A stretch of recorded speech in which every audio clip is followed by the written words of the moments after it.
Is it nearly 1:30 in the morning right now? Yes. Am I making this video instead of going to bed? Also yes, because I was inspired and enlightened. I have a lot of very spiritual friends. They're incredible, and when we are together and we get talking down the slippery slope of spirituality, we can go on forever. It's like tangent after aha moment after article after podcast after, like, we just go off. And naturally that happened tonight. We had a birthday party for one of my friends who is very spiritual, and it was just incredible because we just literally just started talking about like consciousness and awareness and soul expansion and everything, right? And it kind of co-aligned with the book that I'm reading, The Feelings Buried Alive Never Die, which I'm pretty sure I mentioned in the previous video, and if I didn't, great, and if I did, don't care. But it talks about how, I'm pretty sure I did, but it doesn't matter. I'm going to dive deep into it though. So it talks about how of all the emotions, all feelings, I should say, and we'll get into that, boil down to two very unique feelings: love and fear. No matter what it is, wow, English, no matter what it is, it's either a love-based emotion or a fear-based emotion, right? But I shouldn't say emotion, I should say feelings, because I'm about to freaking dive into this right now. So there's also a differentiation between feelings and emotions. Feelings are internal. They were what we feel physically, where emotions is the external, and it's the things that we express, which correlates to why I've always said that I am a very emotional person. People like to label emotional people as sensitive people, and personally, I don't think that should be a thing, and we'll dive into that sidebar in just a moment. But there's a huge difference between somebody who experiences a lot of feelings and somebody that is very expressive. I'm emotional because I'm expressive. That doesn't mean I'm sensitive. That doesn't mean I cry a lot, which I do cry a lot. Also, less these days than normal, but I do cry a lot. I'm not afraid to cry in public. I'm not afraid to cry in front of other people. Like, that doesn't bother me because I'm an emotional person. But it's, again, the reason behind it is because when you are emotional, you are expressive, okay? So it's the reaction to the feeling. I express when I'm irritable. I express when I'm sad. I express when I'm angry. I express when I'm defeated. I express when I'm confused. I express when I'm excited. I express when I'm happy. I express when I feel loved. I express when I feel important. There are so many different sides of being expressive and being emotional. And for a time, I tried to start labeling. It's 1:30 in the morning. We're not going to talk about how I say things. I started labeling myself as an expressive person because I was ashamed of being an emotional person because of the fucking bad rep that people put out about it.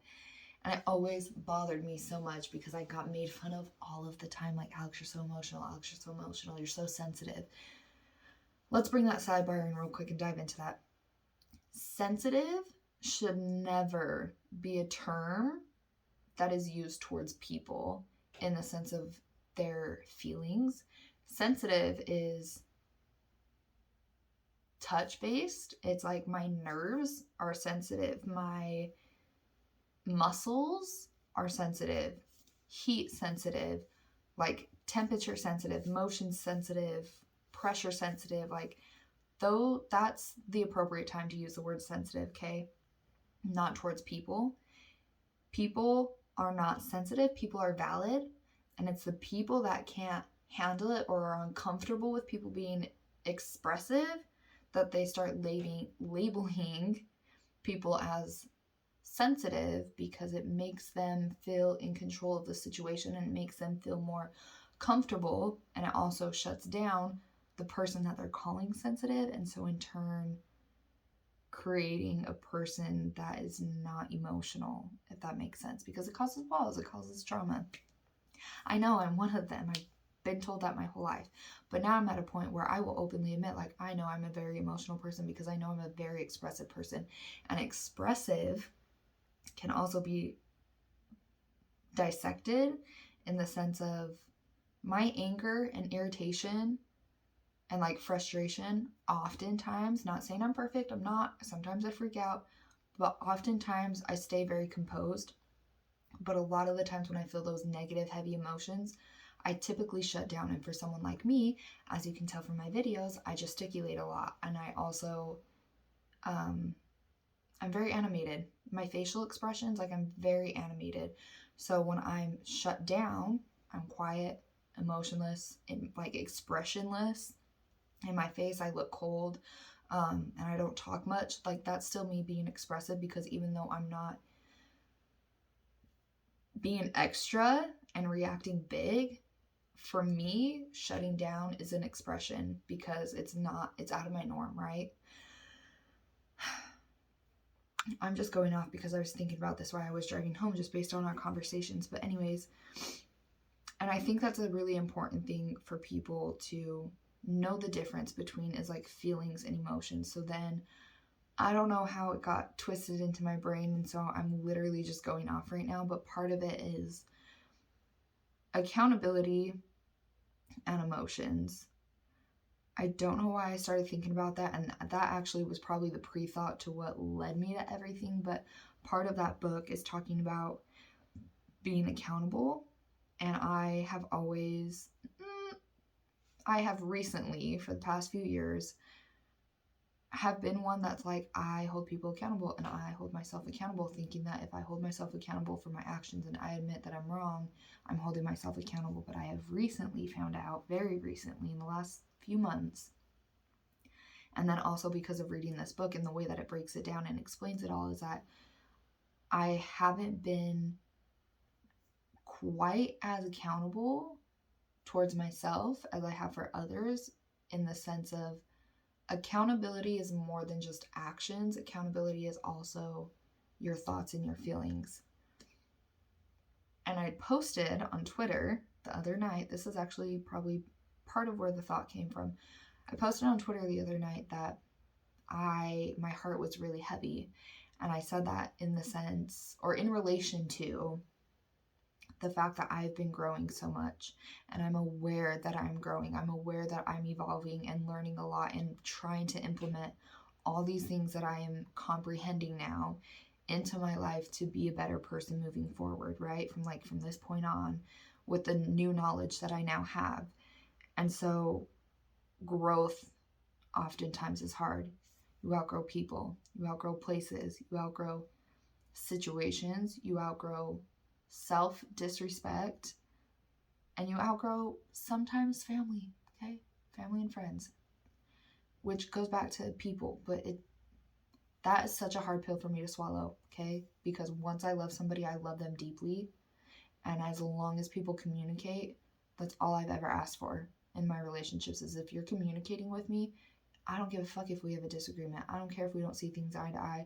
I don't care if there's conflict. If you are communicating with me, I will always try and understand where you're coming from and always try and give the benefit of the doubt. And I can say always in that, because I really always do. Do I get frustrated? Absolutely. But I will always try and understand. At the end of the day, I will stay up until butt crack of dawn, trying to comprehend and make sure that I am fully understanding the people in my life. Not the point. The point is, growth is very hard. And oftentimes, for me, I don't know how it is for everybody, because not everybody's the same, but for me, and also sidebar, feelings are the most subjective thing out there. So because something is hard for me, doesn't mean it's hard for somebody else. Because something makes me happy, doesn't mean it's going to make everybody happy. Feelings are so subjective, and it's incredibly important for you to understand other people's emotions and other people's feelings, so you don't take things personally. Going back, growth is so crazy, and oftentimes for me can feel very heavy, because it makes me feel like, not that I'm better. I never have ever thought that I'm better than other people. But for moments, it's like, there's a 1% for a reason. I've mentioned that before, but it's like, when I'm growing and I'm evolving and I'm learning, and especially being only 26 years old, like, there are not a lot of people my age that are quite on the level. And you guys see this side of me, and I'm sure there's a lot of you that are like, yeah, I feel the same. Or yeah, I think the same. What do you mean there's not a lot of people like you? This explanation is only one side of it, but the feelings and conversations and curiosity and research that I do around these things, I don't know a lot of people that do them. And if I do know a lot of people and they just don't talk about it, then that's fine too. But like, also not the point. Going back, it's so hard and it's so in depth. And the reason for it is because growth oftentimes leads to accountability. And accountability, which is where the book comes in, comes from owning your thoughts, actions, and feelings. And most people cannot fathom the thought that they are the cause of most, if not all, of their problems in life. I don't know why I feel the need to over explain myself all the time, but when I say problems, I don't mean something in the sense of someone you love is fighting for their life in the hospital, right? If that's a problem in your life, that's not your fault. 100% that is not your fault. I'm not saying something to that extreme. I'm saying more like you can't keep friendships. It's probably because of you. Can't keep down a job. It's probably because of you. You can't stay on budget. It's your own fault. You're not working out. It's your own fault. You're not getting work done. It's your own fault. You keep arguing over and over, having the same conversation, same fucking issues, cycle after cycle. It's your own fucking fault, right?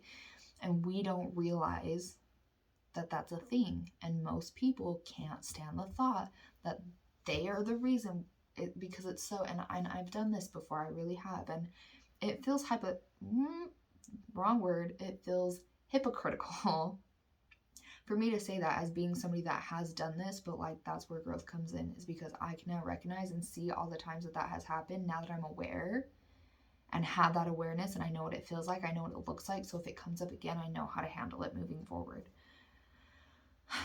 But anyways, there's a lot of things that if you really break it down, and I've been learning that doing this procrastination program, okay? It's real fucking weird, but it talks about breaking things down, right? So like me, for example, this is a prime example that I've always known, but I've let myself not hold myself accountable for it. And Brooke is really good at holding me accountable for it. And now that I'm owning it, so many people are like, yeah, duh, you know? But I am very quick to hate the world because I try to be there for as many people as possible. I try to see a lot of people. I try and maintain a lot of relationships. And so I'm constantly, when I have downtime, I'm with my family, I'm with friends, I'm meeting up at a coffee shop, I'm doing these new things, creating new friendships, maintaining old friendships. Like I'm constantly doing that. And then I have pockets where I get so pissed because I'm like, I'm not accomplishing anything. Like I'm not working on my business stuff. I'm not organizing my business stuff. My room's not clean. Like I have no fucking time for myself and I'm irritated. It's my own fucking fault for multiple reasons. I struggle with time management. I struggle with prioritizing. I struggle with boundaries. And oftentimes I'll admit it, I struggle with my why behind things. Like I lose sight of why I even got so excited about these things that I've done anyways, why I've gotten so excited about having my own business and starting these new ventures that I'm going to be starting this year. And there's so many moments where all of that emotion fades. And so I'm so quick to be like, everybody is pissing me off. I don't know why people can't just fucking leave me alone, when at the end of the day, I'm the one choosing to respond. I'm the one choosing to take the time out of my day. I'm the one going out of my way for people. And I don't say that in a like, oh my God, I'm so selfless. No, I'm not selfless. I'm actually partly selfish in that, which most people are if you really look at it. But the point is, if I'm not getting my work done, that's nobody's fucking fault but my own, no matter how much. Even if it's my mom and she's like, hey, I really need you. Depending on what it is, there's also emergencies. I get it. I don't need to fucking justify myself on these videos. Anyways, no matter what, at the end of the day, I'm making the conscious decision to divert my attention. And so I have nobody to blame but myself, right?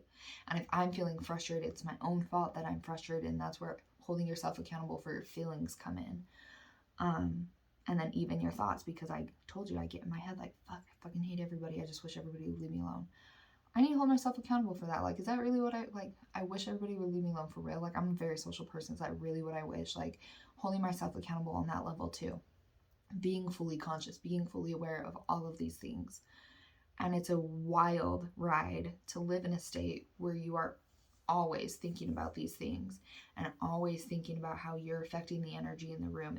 If you're the one actually holding yourself accountable, if you're actually holding yourself accountable, if I'm the reason that I have trust issues, if I'm the reason that I have abandonment issues, which in my last video, it's exactly what I did. I realized that I'm the reason that I have abandonment issues. And because I was so afraid of people leaving me, I overdo it. And oftentimes that overwhelms people, and that's what causes them to leave.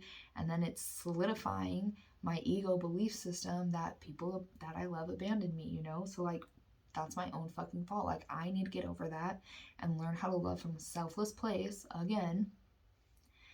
And like, relearn that and like make sure that my intention really is selfless. Make sure that my intent is to not love people because I want to be loved, but to love people so that they feel loved, right? Because that's who I am at my core. And I lost sight of that for so long because I was so afraid.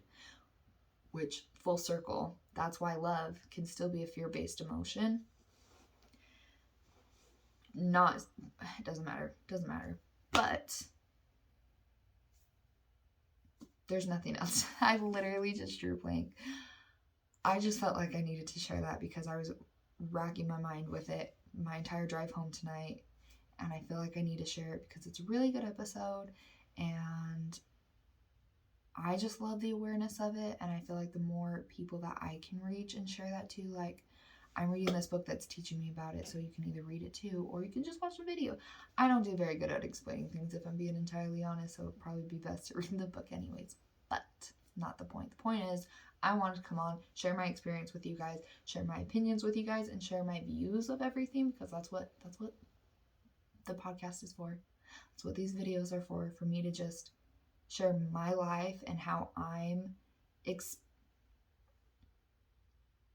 what is the word for it? How I'm viewing this human experience and how I perceive things instead of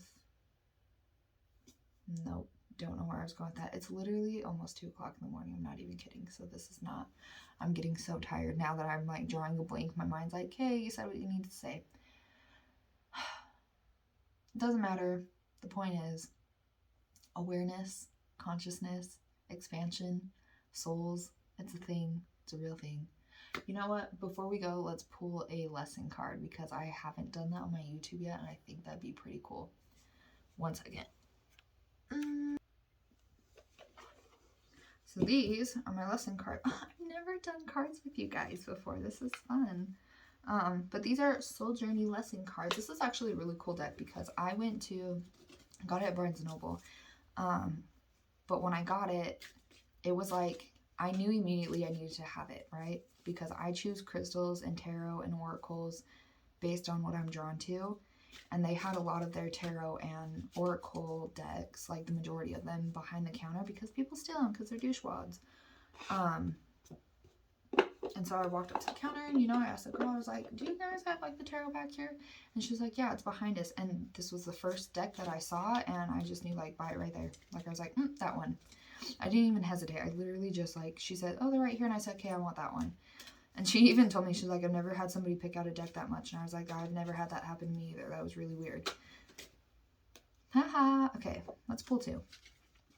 Unless Spirit wants more. But the first card that pulled out, I didn't even explain these. So lesson cards are really cool because, nice. They're cards that have emotions or words or something. I'll explain that on them. And then they come with affirmations, and then in the book, it goes deeper into the affirmation. So, the 2 that I pulled out for tonight our purpose and death, which kind of correlate to what I was even saying anyways. But purpose is, I know what I'm here to do, which consciousness and awareness, and death is, I'm learning that endings are merely beginnings. We can talk about tarot and oracle in a different one because I want to explain that card to you guys, but not tonight. And the really great thing about this book too is that it's also in alphabetical order, so it's so easy. So for death, it says, death is an illusion. It's a fact of life that the human body we use to travel the earth must eventually stop working. It's not meant to exist forever. The energy and consciousness that inhabitate the body is free and returns to its natural home, but never abandons us. Interesting choice of words when I'm talking about having abandonment issues. Learn to view death as merely a change, and everything must change because stagnancy extinguishes progress. Fucking A. Everything's always changing. The same is true for a relationship or a career. A soul lesson may be completed, and it is time to move beyond this point of familiarity and expand into new horizons of learning and development. This is a wonderful opportunity to thank those other souls in your life who have shared part of your path and taught you so much. Which, that is so fucking funny because I literally just texted one of my humans, we'll call them that, and said exactly that not that long ago, actually, like a few days after New Year's. And I just went off on like this huge text that like, I think it's so incredible that you and I got to be part of each other's lives, like when we were, because looking back, like we are exactly what we needed to get through those situations. Like we helped each other so much. Like that's so awesome to me that we could be there for each other and like learn from each other in those ways. And even if it's only for a season, like I literally said exactly that. This is a wonderful opportunity to thank those other souls in your life who have shared part of your path and taught you so much. That was also, okay, it doesn't matter. Anyways, for purpose, I know what I am here to do. So it says you have chosen to reincarnate. This is so funny because this is what I was talking about with the girls tonight. You have chosen to reincarnate on Earth for one major goal, to express love in all that you do. The obstacles of this physical dimension can distract you from your goal, and it's easy to lose your way. Life on Earth is full of obligations that require your conscious attention, but that doesn't mean you can't infuse all your decisions with caring and compassion. Your purpose in life is not your career. Rather, your career is guided by your purpose. What activities speak to your soul? What brings you joy? That is the direction your soul is calling you toward to best convey your own unique expression of love and make a contribution to the world. If you are not happy with your current circumstances, then that is your soul telling you that there is a better way to manifest your own distinct gifts. Listen to intuition. It is your connection to spirit and the voice of your soul, which this whole thing, you've chosen to reincarnate on Earth for one major goal, to express love in all that you do. I was telling them that I believe in reincarnation, and I believe that our souls are constantly expanding, so we're put in each life to help expand that. And I also said that from a very young age, I've always believed that I was meant to give more love than I'll ever receive. And that's like talking about that, like we're here for one reason, and that's for fucking love. So that's good. Which that book that I'm reading also talks about that, which is why it boils it down to like there's only two real feelings, either love or fear. Because almost anything, the way that I'm putting it into context is people are going to disagree with, but the way that it explains it in the book, it genuinely makes so much sense. Love can fix a lot of things if you take away this standard, society standard of what it means to love and put it into a collective meaning of love, of like, just, I literally can't. That's a whole other fucking episode. I could probably talk about that for like 15-20 minutes. So we're just going to end here. Cliffhanger, probably not. And we'll talk about it later. But even though y'all didn't have a choice, unless you chose to stop watching, which you wouldn't know if that's the case. Thanks for letting me share my tarot with you. It's not tarot. They're oracle cards. It doesn't matter. Anyways, okay. That's all I wanted to say and share with you guys. So I love you. And I'm sorry I rant so much. I just ramble. When I have my mind, it just goes. And so here we are. Okay. I'm out of here. Have a good one. And I'll decide what I want to talk about next. I don't know.